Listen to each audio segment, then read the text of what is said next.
ఇవాళ టీఆర్ఎస్ ను బీఆర్ఎస్ గా మార్చారు. మళ్ళా సేమ్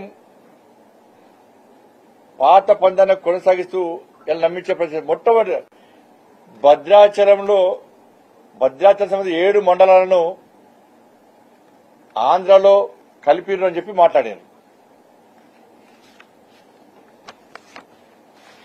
కలిపింది ఎవరు? కేసీఆర్ కలిపాడు. కేసీఆర్ పనే అది. కలిపింది కేసీఆర్ పనే. అన్ని మూసుకొని కూర్చున్నారు ఆ రోజు.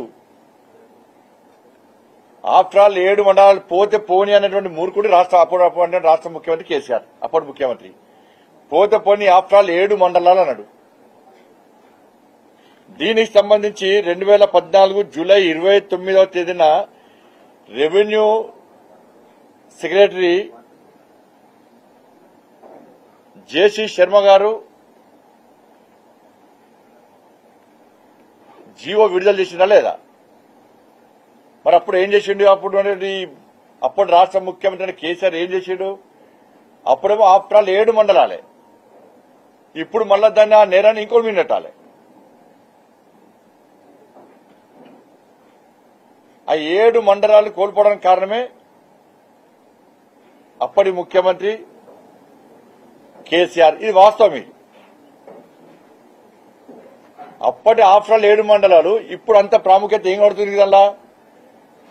అప్పుడు భారతీయ జనతా పార్టీ మేము కూడా బాధపడ్డాం అప్పుడు.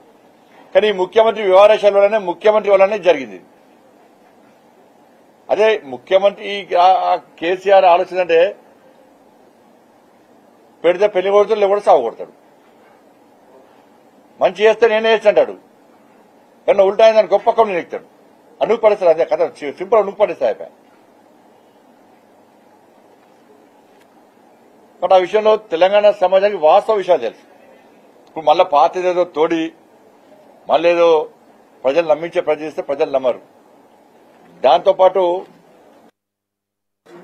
ఇక్కడ బీఆర్ఎస్ పార్టీ సింబల్ మీద పోటీ చేసినటువంటి అభ్యర్థి అపర మేధావి, స్వయం ప్రకటిత మేధావి, పాప నిజాయితీ పరుడు అట. సరే, నిజాయితీ పరుడుగా కరెక్టే, గాని ఈ పేపర్లు వచ్చింది దీని మీద కేసీఆర్ ఎందుకు స్పందించలే? ఈ మేధావి ఎందుకు స్పందించలే? ఇది ఎవరి మీద అవినీతి ఆరోపణలు? ఈ ఆరోపణలు ఎవరి మీద వచ్చినాయి? ఎవరి అవినీతి మీద వచ్చింది? బోయిన్పల్లి ల్యాండ్కి సంబంధించి ఎందుకు మాట్లాడతలేరు?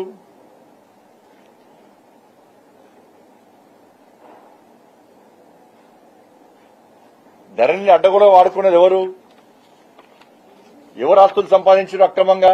ఇది అవినీతి కాదా? ఇది ఆయన అవినీతి పక్క పెట్టు. ఈ కేసీఆర్ అనే వ్యక్తి రాష్ట్ర ముఖ్యమంత్రి, కేంద్ర మంత్రిగా ఉన్నాడు కాంగ్రెస్ పార్టీ హయాంలో.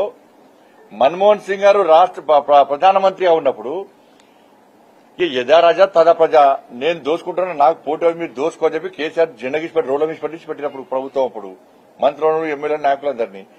ఇలా కేసీఆర్ కేంద్ర మంత్రిగా ఉన్నప్పుడే నీ మీద ఆరోపణలు వచ్చినాయి.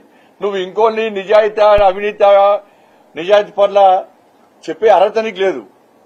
అసలు నువ్వు పెద్ద అవినీతి పరువు. నువ్వు